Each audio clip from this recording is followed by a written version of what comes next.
Well, everything changed. The Combine brought out the best of this class, and now 2026 firsts are assets you should be buying. Not true. Let's talk about how our rankings have changed. I am so mean.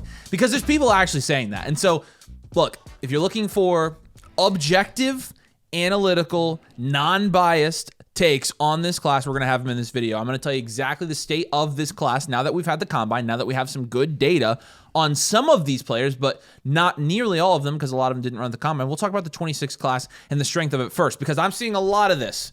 After Stowers and Sadiq, after day one of any Dynasty relevant players doing anything at the Combine, here's what I heard.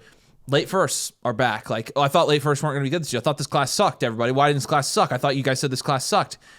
And so, I'm like, okay, let's let the weekend play out. Sadiq, now he's the 104 or whatever. Do the running backs, quarterbacks, wide receivers.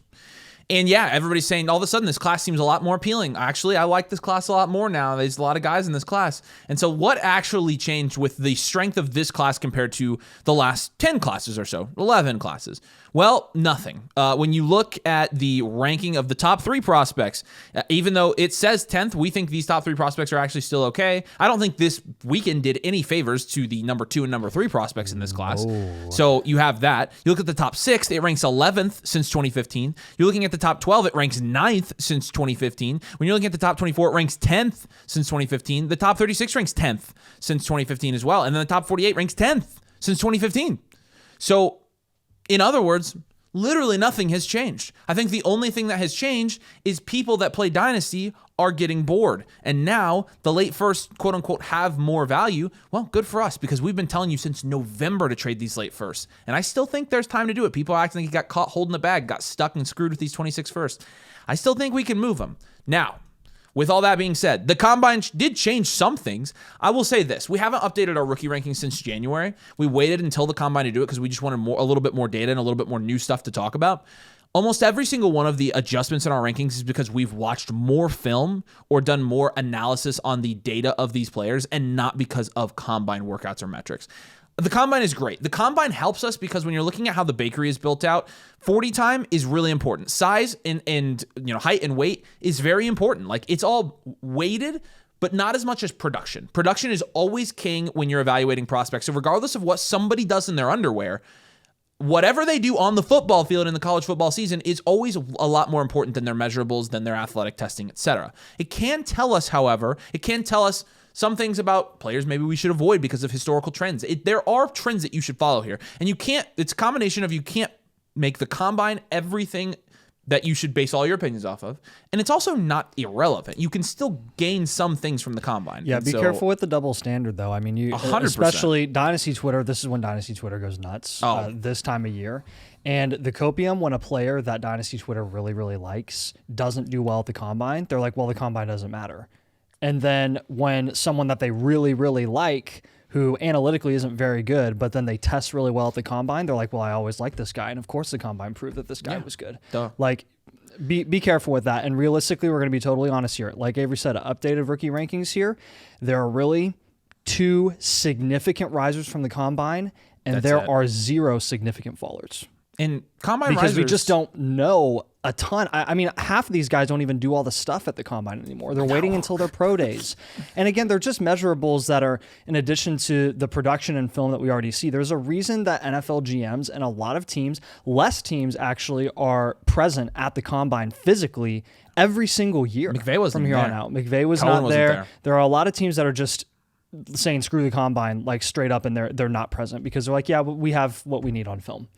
And that's totally respectable and totally understandable. And I think that should tell you something when it comes to the analysis of players just based on their Combine metrics. So let's dive into our rookie rankings here, and we'll talk about if they've moved, why we've moved it. And again, most of the time it's going to be not because of the Combine, but because of other things. I do want to talk about Jeremiah Love, though. Jeremiah Love remains in a tier of his own at the 101.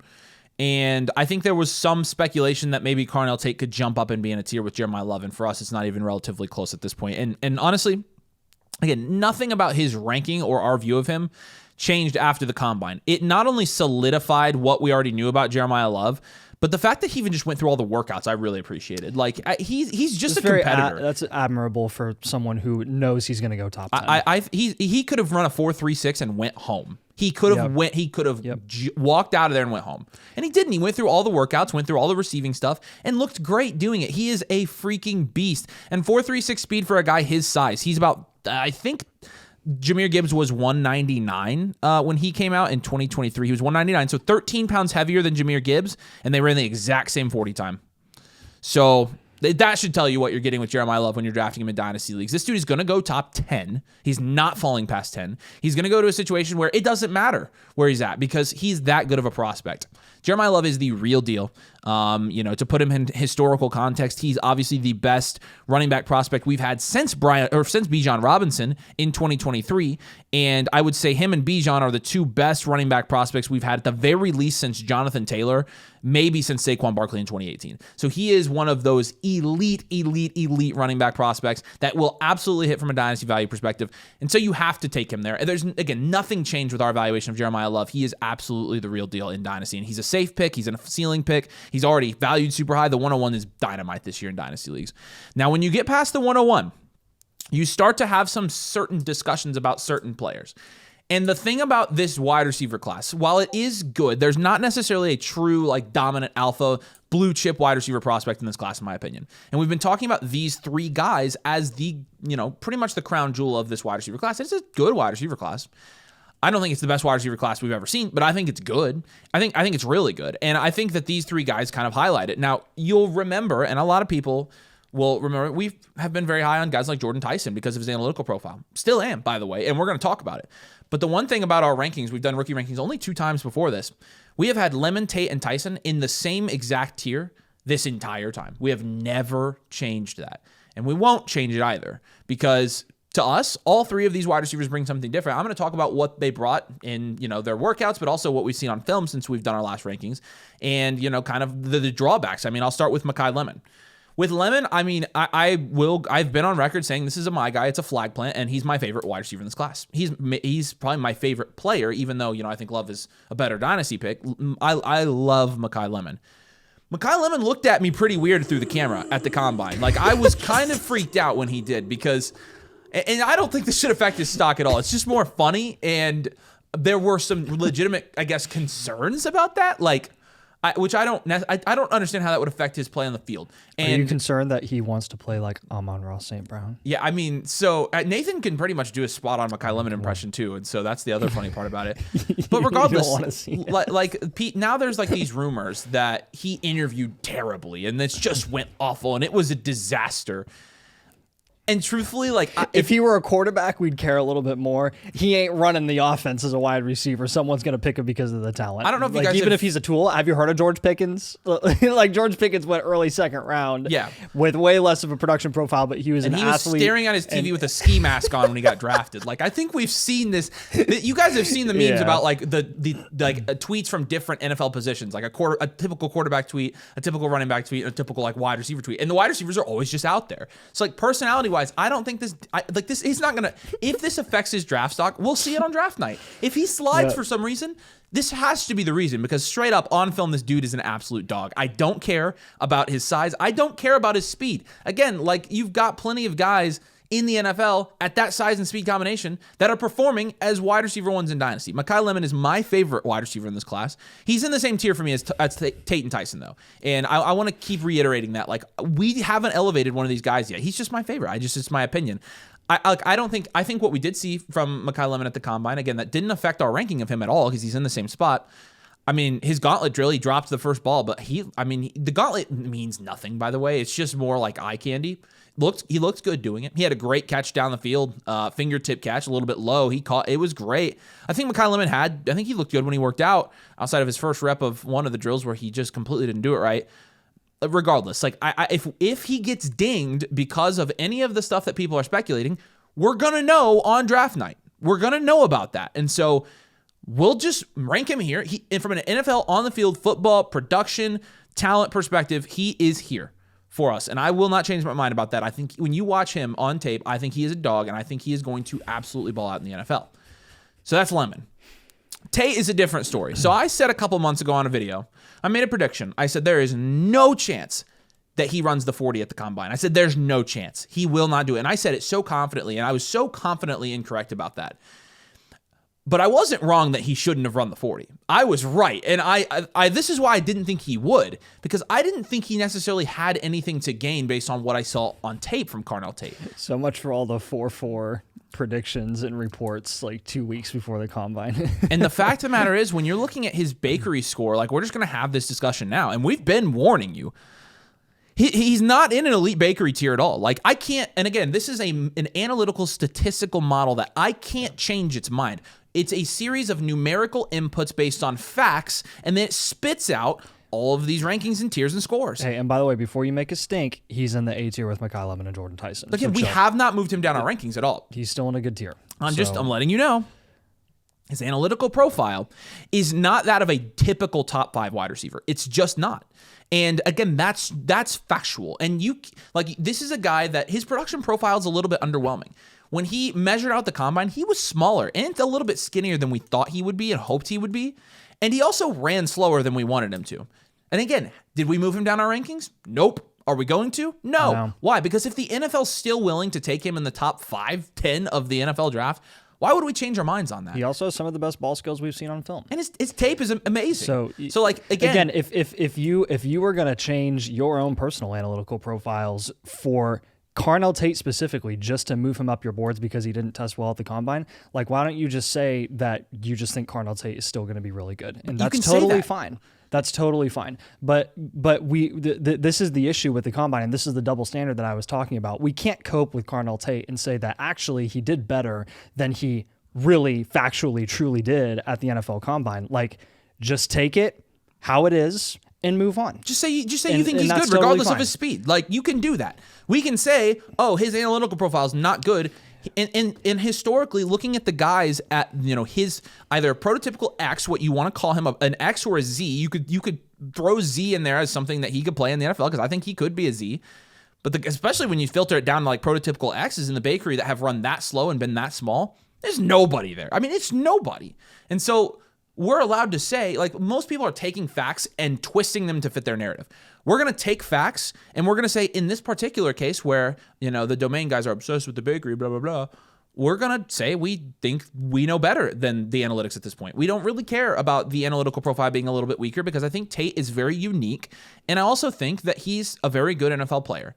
And I think there are just some red flags that we need to point out. Yeah, Carnell Tate is not a flawless prospect. No. I think we need to admit that. No. But guess what? He's still in the A tier with all these other wide receivers. I think he's going to be a great NFL player. So again, I'm sitting here. It's March 2nd. Video is going out on March 3rd, 2026. And I'm telling you, there are red flags with Carnell Tate.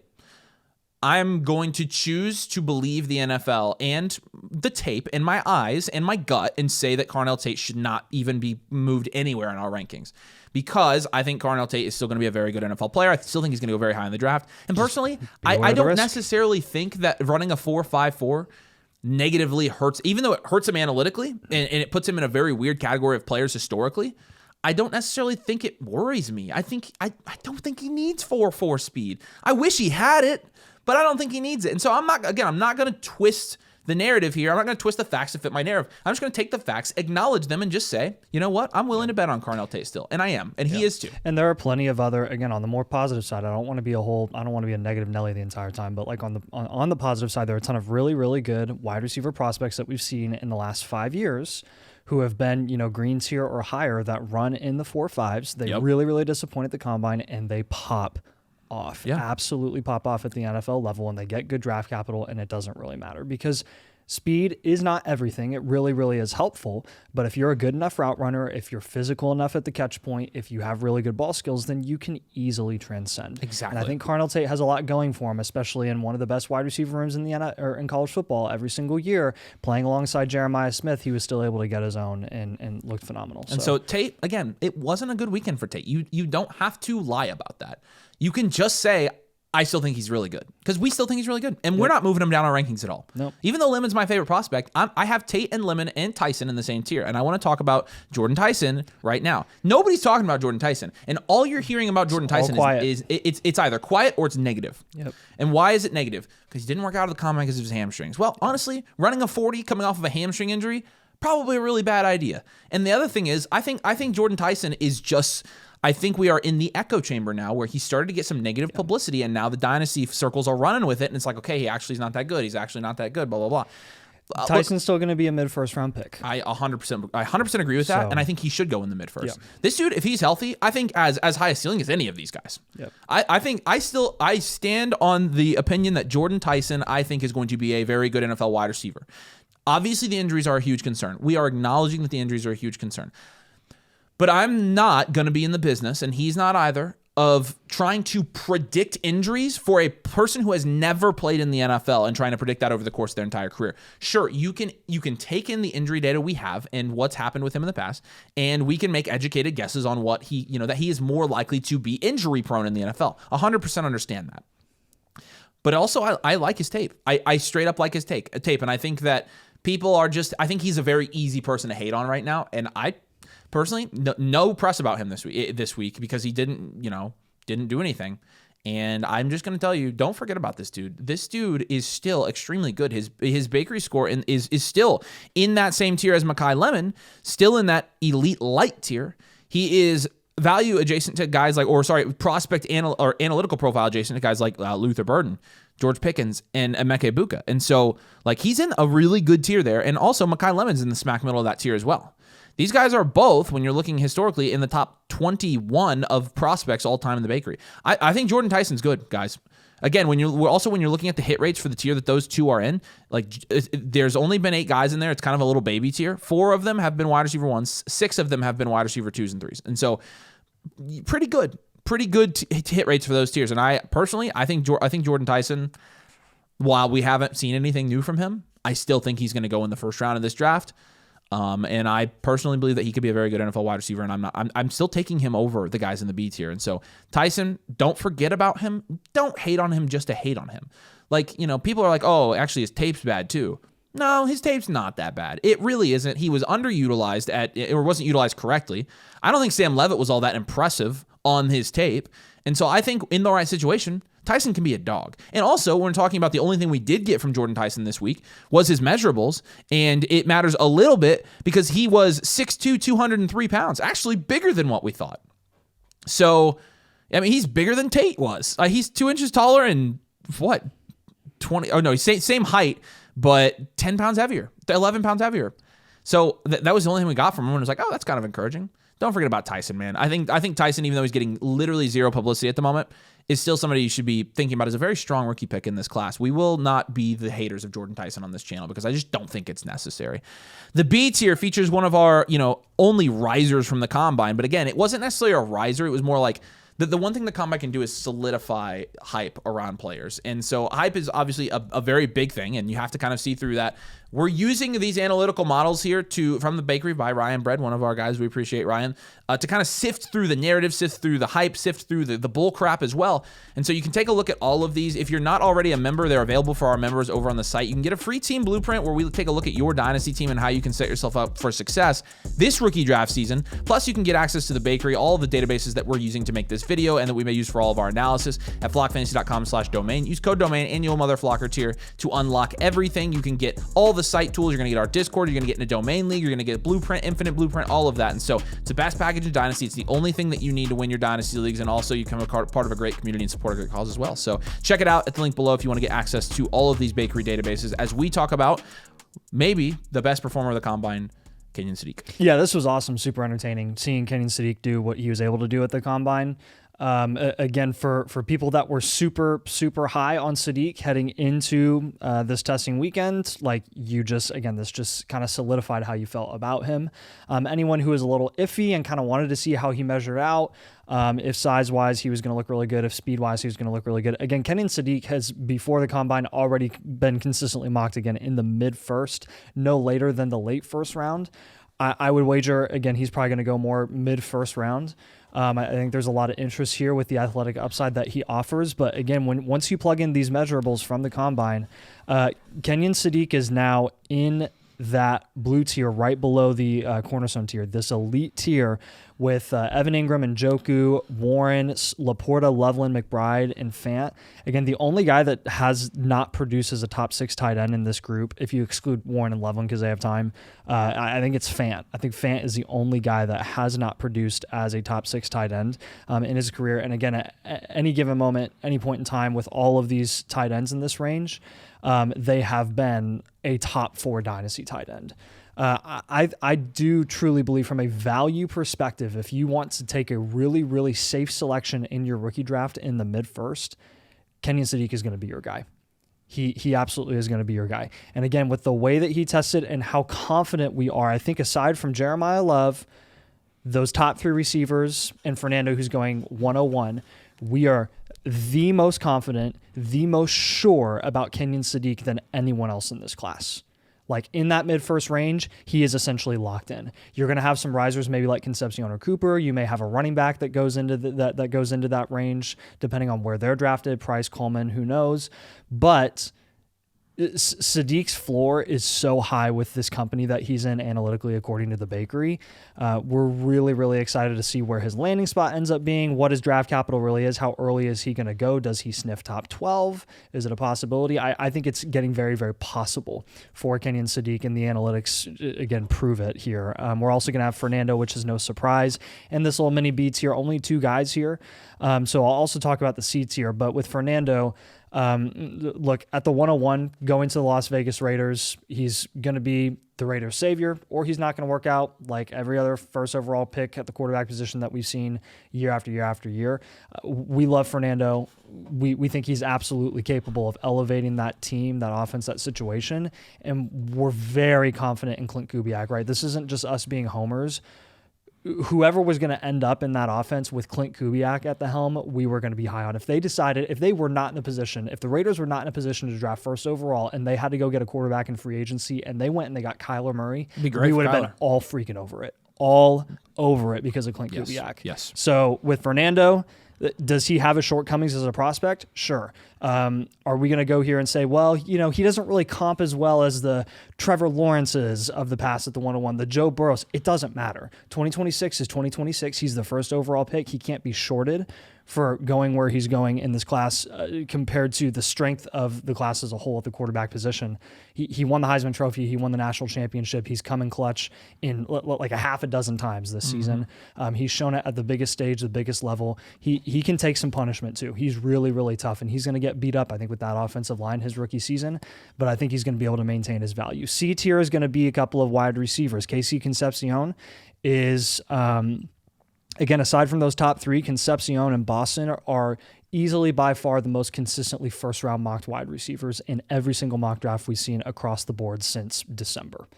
And Concepcion was actually the one guy, like the one receiver at the Combine who had high expectations, like as a prospect, that actually did really, really well. Yeah, he looks great. He looked really solid. His measurables were a lot better than we expected. That's the big honestly. thing. And then he ran, what was it? Did he run a 40? He did not run the 40. No. Okay. On film, he still looks to be pretty quick. Nothing like insanely speedy, but I don't think there was any surprise from what Concepcion did at the Combine. There was nothing negative.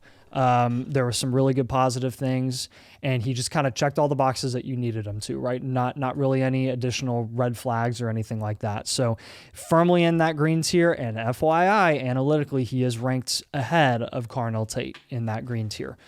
So keep that in mind. If they end up going kind of closer than expected in the NFL draft, maybe we end up having a conversation. Omar Cooper is going to be at the top of this yellow tier.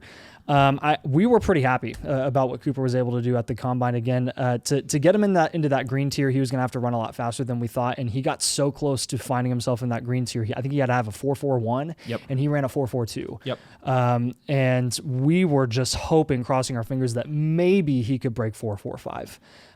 And he ended up doing that by quite a bit. So it was very, very impressive for him, a good showing. And again, this is kind of a flag plant for us with Cooper. Of all the situations in college football where you'd say, yeah, analytically we'll give this guy a break, what college football team has gone from literally the dumpster to national championship like the Indiana Hoosiers and Kurt Cignetti. The development of all of those players who have come into that organization this past season and who were there before and just had a massive step up in production because of Cignetti's presence there. Like we've literally never seen it in the history of college football. So with this transition era for Indiana as a program, like Omar Cooper is being drugged down analytically because he was poor from a production perspective under the Tom Allen era. And that's something that we're going to give him a little bit of a break for because, again, once Cignetti came in, he was a totally different player. And he matured in a lot of ways and was a lot more versatile than we had ever seen. So, again, with him being at the top of that yellow tier, which is a fine tier, it's nothing special, nothing really to write home about. In addition to the first round mocks that we're starting to see Cooper like falling into the late first and going no later than the early second, I think you got to feel pretty good about him being in this range. Yeah, I think you said it. It's a flag plant for us. And with Casey Concepcion and Omar Cooper both, like the reason we have them ranked above Denzel Boston, even though all three of them are being mocked, is because this is where our opinion, our own take of their film comes into play. Like, I just think that Casey Concepcion and Omar Cooper analytically and from a film perspective, I like them more as prospects. And so, like, again, both of these guys, Casey, I'm kind of giving him his flowers now. You know, we were a little bit hesitant at first, but his profile is starting to look so good, and he looked good at workouts in the combine as well. His film is a mixed bag in my opinion, but I think there is some upside there as well. Look, with Cooper and Concepcion, it's going to be a lot about the landing spot. If they're going to go in the first round, it's going to be a lot about the landing spot. And you could even make the same argument for Boston, who we don't love as a prospect as much, but if he gets a good landing spot, then maybe he jumps up. But in terms of how we are ranking these wide receivers for their future NFL and Dynasty outlook, we like Concepcion and Cooper more than this D tier. Now, this D tier is going to be big. And the reason it's going to be big, it's a big D tier, as some people might say. And the reason that we have this big D tier is because, you know, we've ranked 8 players up to now. And I think all 8 of these players are locks to go in the first round of Dynasty to start. That's my opinion. Maybe Cooper slides. I don't think so. Cooper's only been going up. I think Omar Cooper's a dog. I think Concepcion's going to get drafted in the first almost surely. The D tier, though, this big tier of 8 more players, is a tier where I think the 109 through the 112 is going to come from this tier of guys. And then I think the other guys are going to make out the early second this year. And all of these guys, let's just kind of rattle through all of this big tier here. Let's start with Jonah Coleman. Coleman, he's short, and he measured that at the combine, but he's a bowling ball. And we didn't see him run, which kind of is unfortunate because he was talking about how fast he is, and then he didn't even run the 40, which whatever. I mean, it doesn't really change our opinion of Jonah Coleman. Not really. Analytically, he's still a good prospect, a very good prospect, but not a great analytical prospect. Again, with Coleman, it's going to come down to landing spot and draft capital. That's going to be the case for every running back that we have even a semblance of hope about in this draft class. Denzel Boston, we already talked about. With Boston, it has nothing to do with anything he really did at the combine.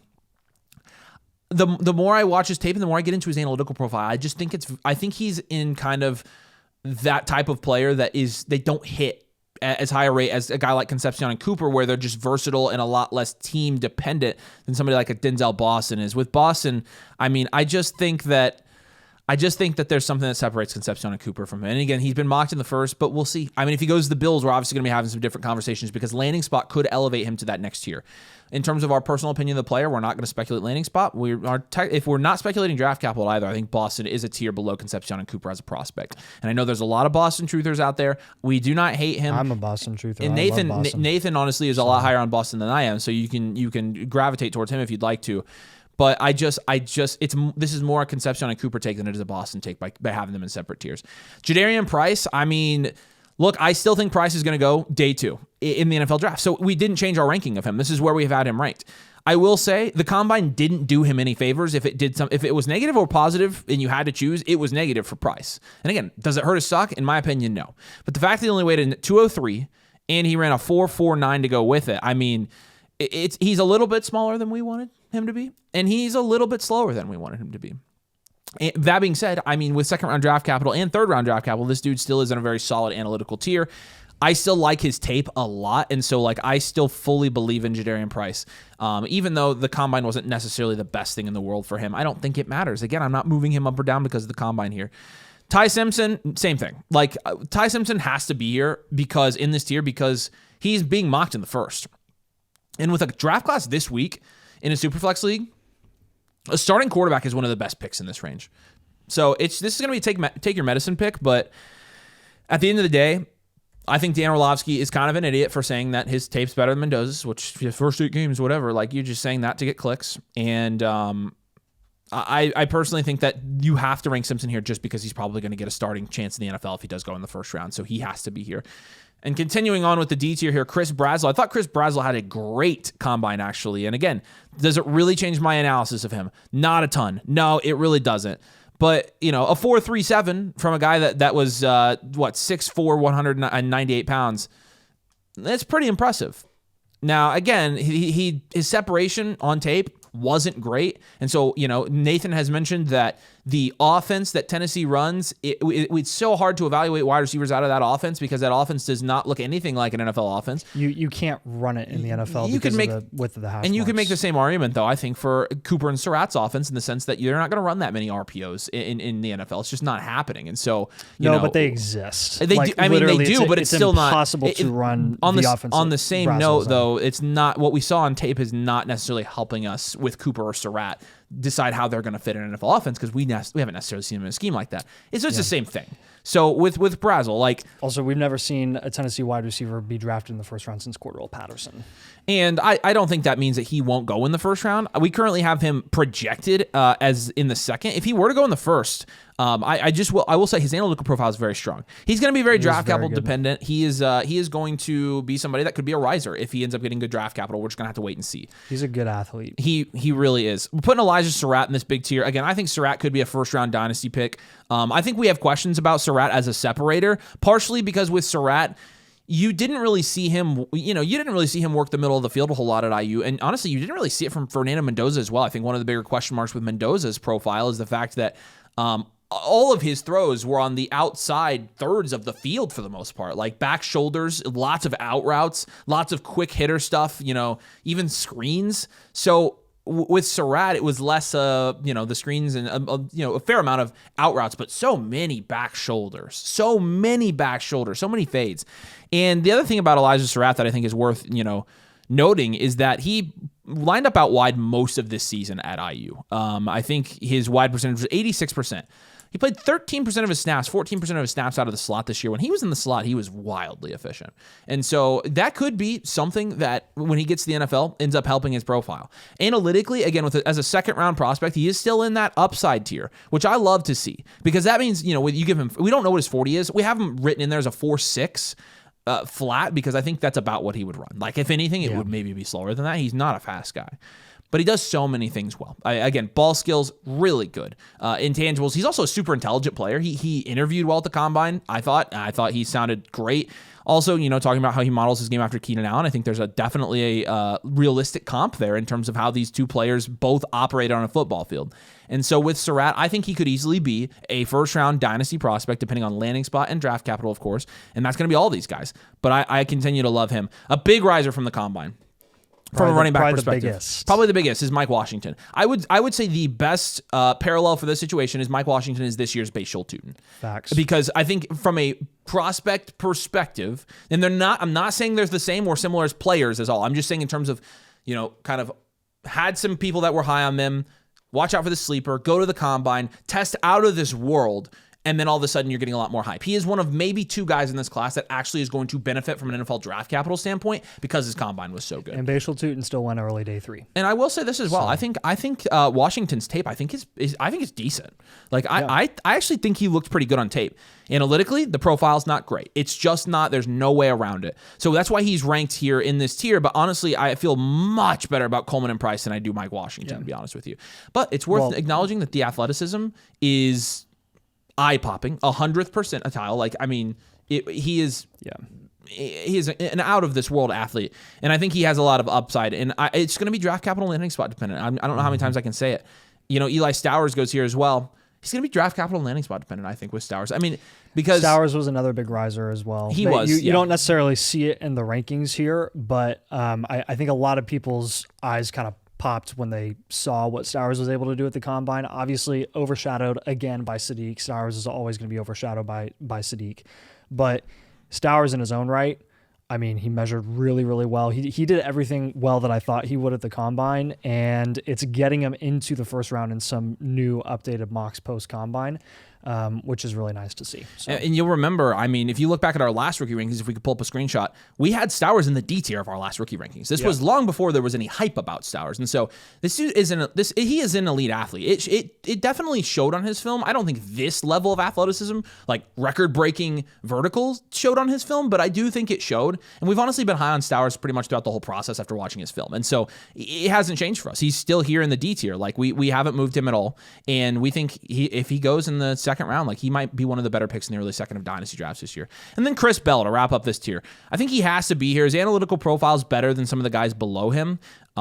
He's injured. We don't know. He was 222 pounds and 6'2", and so that's good. This dude would have been knee deep in first round conversation if he didn't tear his ACL. I think so too. And so I think, even though there's uncertainty, you have to rank him here because I think he could also be a late first round in Dynasty drafts. This big D tier is this is the pool of players that we think is going to make up the end of the first round in Dynasty rookie drafts. And then as we get down to the F tier here, this is going to be our second round, and it is so wide open it's not even funny. And it's honestly a very weak second round. It's very weak. Yeah, it's all over the place. Well, Jeremy Bernard might be our favorite, and he's going to be at the top of this tier. Again, if you flip the F1 and F tier, we'd be okay with it. Jeremy's analytics, man, they are just not good. Like the only way that you can really get him into a tier that you feel super comfortable with his potential hit rate opportunity is if he gets first round draft capital, and then he's firmly in that yellow tier. But I mean, being in this orange tier down with Jacoby Lane, Ted Hurst, and Bryce Lance, like it's already saying a lot that we're bringing him a tier above where those guys are or at least at the top of this F tier. Because again, I think some of it is just name value. The fact that he went to Alabama, the fact that he had that really nice catch against Oklahoma, which was like over the back of somebody. This guy's not a crazy separator as a route runner. He's pretty unpolished there. He reminds me a lot of Debo, but less athletic. He's a lot of fun. I've said this before. I don't want it to be all negative. Like the most fun I had watching anybody's film aside from Heidenreich was Jeremy Bernard at the wide receiver position. Like the way that he was utilized at Alabama, all over the place as kind of a gadget guy. He could run routes downfield. He has decent hands. Like he really can do anything. He's going to be very landing spot dependent, and honestly, if you got to pray that he goes to the first round for him to have a really, really good chance at hitting. Otherwise, he's probably going to be a second round selection in this year's draft class.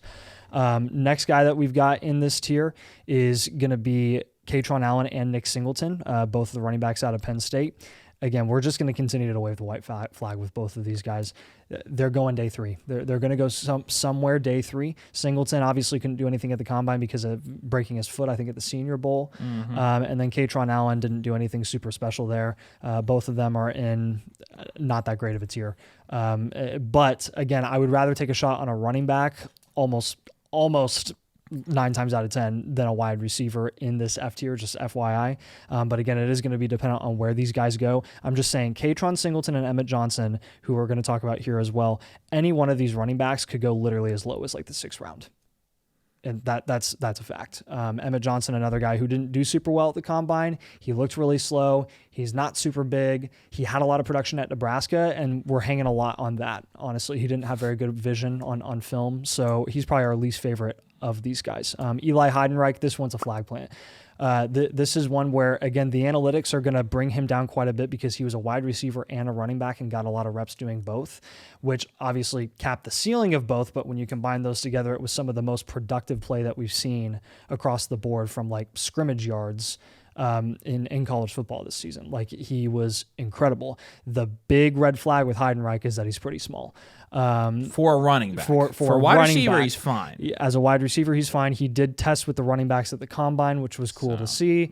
Yeah. But again, he could be utilized in any way, or he could be utilized as a running back and a wide receiver, just like he was in college, depending on where he goes in the draft, or where he lands in the draft. The draft capital, I think, is going to kind of impact where his bakery score ends up being as well. I think he's another guy we could see going as late as the 6th round because there are red flags on his profile. He could go, in my opinion, as early as like the early 4th, late 3rd. I think it's very, very possible for him. In the F2 tier here, we've got Zachariah Branch and Jacoby Lane. I'm going to be totally honest with you guys. The only reason they're in this F tier is because they're the most consistently day two, as in day two, I mean third round mocked wide receivers that we haven't ranked yet. I think Lane particularly could go in the second round. So be prepared for that. Yeah, it doesn't matter. Both of these guys are really, really poor analytical. They have really poor analytical profiles, and they're kind of one-trick ponies, especially Jacoby Lane. Jacoby Lane is a deep threat. Jacoby Lane is a Jalen Hyatt. And he's not as good as Jalen Hyatt was as a prospect. I'm just telling you. Max Clare also going to be here. Don't forget Max Clare. He still is a good prospect, very much overshadowed by what Sadiq and Stowers did at the Combine. He didn't really pop off the page or anything like that. But don't forget him. He's going to find himself somewhere in this range, probably as a second round selection because of the weak depth of this class. Yeah, and I will say this, like in the F tier, always going to gravitate towards running backs. The running back hit rates for this level of prospect are much higher than wide receivers. And again, with Lane and Branch, I know a lot of people are probably going to have poopy pants about that one. Lane, I didn't love his tape.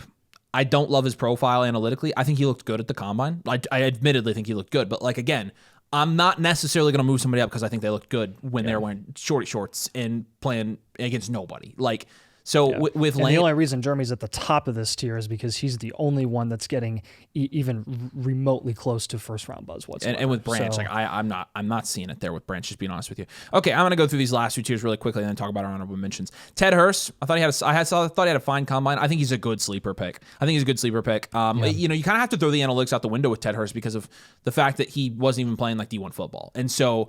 We don't even freaking know, but I like Ted Hurst. I think he's a good sleeper pick for this class. Antonio Williams, I thought... I'm a fan of him. I like Antonio Williams, could put him up there with Branch and Lane if you wanted to. In terms of how I personally like these players, I like those guys better than Branch and Lane. Yep. I like Eric McAllister probably more than a lot of them too. So this G tier is like my sleeper wide receiver tier. I really like all these guys. Skylar Bell, I'm less sold on, but obviously was really good at UConn and the production showed there as well. In the H tier, Bryce Lance... I like Bryce Lance as well. Brother of Trey Lance. Yes. I mean, so for that reason, you should be in the S tier. You should trade 3 first-round picks for Correct. him. But at the same time, with Lance, I think he's... I don't know. I think he's going to be... I think he's a little bit raw, personally. And he's also going to be 24. Exactly. And so there's a couple of red flags with Lance, but I definitely think he's worth noticing. And then a couple of running backs here. Dean Connors from Houston, Le'Veon Moss from Texas A&M, Roman Hemby and Kalen Black, both from Indiana. We're going to get as many IU guys in here as possible. And it's also worth noting that Kalen Black not being invited to the Combine was legitimately a tragedy. That was horrible. He was better than... Tragedy? Yeah, he was. He was better than Hemby down the stretch. Like anybody who watched any of the college football playoff knew that Kalen Black was a baller. And Damon Claiborne as well. I am personally, we're going to be out on Claiborne. I want to talk about some of the honorable mentions here. Sorry we don't get to spend a ton of time on these lower guys, but it's a longer video already. And, it's just Malachi Fields is the guy we're not going to rank. He has the second lowest bakery grade with second round draft capital ever. His profile is bad. And he also looks bad at the... Like, I don't know. I hopefully we should end this. I just cannot believe somebody with the notoriety of Daniel Jeremiah, who is pretty well respected, works at NFL Network, could fall for Senior Bowl hype on a guy who is clearly a day 3 prospect that was being propped up into the first round of the NFL draft. Yeah. He's going to be a big faller post-combine. Did you hear the way he was talking about him during the combine while he was like running and stuff? No. He was like, oh. Did he really? Basically, he was like, "Yeah, that's not what you wanted to see at all from him." Like again, I don't know what I don't. He had a really great catch at the. I don't know how these people. Like, the great catch at the Senior Bowl sold you on him. Are you serious? Who have much more reach than us? Who probably have a lot more. Who have a lot more connections. Who have a lot more social credit. I don't know how you miss on something like this. It was so obvious. Malachi Fields may go day 2. I would say that's very, very possible for him. That would be horrible. Third lowest bakery grade with third round draft capital in the bakery ever. You will never draft this guy. It's so easy. I would literally you think we're joking about taking Dean Connors, Le'Veon Moss, Roman Hemby, Kalen Black, and Claiborne over Malachi Fields. Watch me. Oh yeah, 100%. Every single one of them. I would take them undrafted over Malachi Fields. So, and then a couple of other guys that you probably are going to want to know about the wide receiver position. Deion Burks from Oklahoma. Don't fall for it. I'm telling you, don't fall for it. I mean, obviously he had a really good combine, and I think that he could end up being drafted and get a lot of hype, but his analytical profile is awful. We're not going to touch him. We wanted to know all the speedsters basically. Yeah, because we knew you would ask about them. His analytical profile is in the dirt. Like, he's not hitting. A couple of other guys here, like Jeff Caldwell from Cincinnati, I think he has a decent analytical profile, actually. So he could be somebody that you could move up into like the Antonio Williams tier. And I think I honestly think he's just somebody that we ran out of room, but he could easily be a riser in this class as well. Brennan Thompson from Mississippi State, we saw him run a 4.26. He's fast. That's it. So we're not going to pay much attention there as well. Dejon Streebling from Ole Miss. Again, I just don't think that there's enough sample size of a strong analytical profile for us to be high on him. He's just too low. And then Xavion Thomas as well. At quarterback, Drew Aller and Garrett Nussmeier. Aller obviously made some good throws at the combine. It doesn't change the fact that he sucked for the last 3 years of his college career. Tight end, Jack Andrews and Michael Trigg. I think the tight end class is actually fairly weak this year, but both of these guys could make their way into our rankings pretty easily. And then Desmond Reed, a guy that's a sleeper pick for us that I love. I love his tape, love his analytics. He's so small that he's Deuce Vaughn small. Yeah. So like we just can't. I like him a lot, but you just can't put him on here. And so again, look, most of the changes in our rankings, which a lot of this is the same, but some of it is just we've watched more film and we've changed our opinions about some of these guys. Most of it's still pretty consistent with what we put out the first time. And so the combine didn't really change our rankings, but I do think there are data points that we can use to evaluate some of these prospects. Look, if you enjoyed the video, drop a like, make sure you're subscribed. This class has our brains in an absolute blender. We still aren't very big fans of the class, but this was one of the hardest rookie rankings I've ever had to do. Like it's so hard to figure out some of these big ranges right now. So drop a like. And again, if you play Dynasty, make sure you're subscribed, and you can get all of the bakery information that we use in today's video over for free at the Flock site when you become an annual Mother Flocker with code DOMAIN. Appreciate you guys. Thanks for watching. See you soon.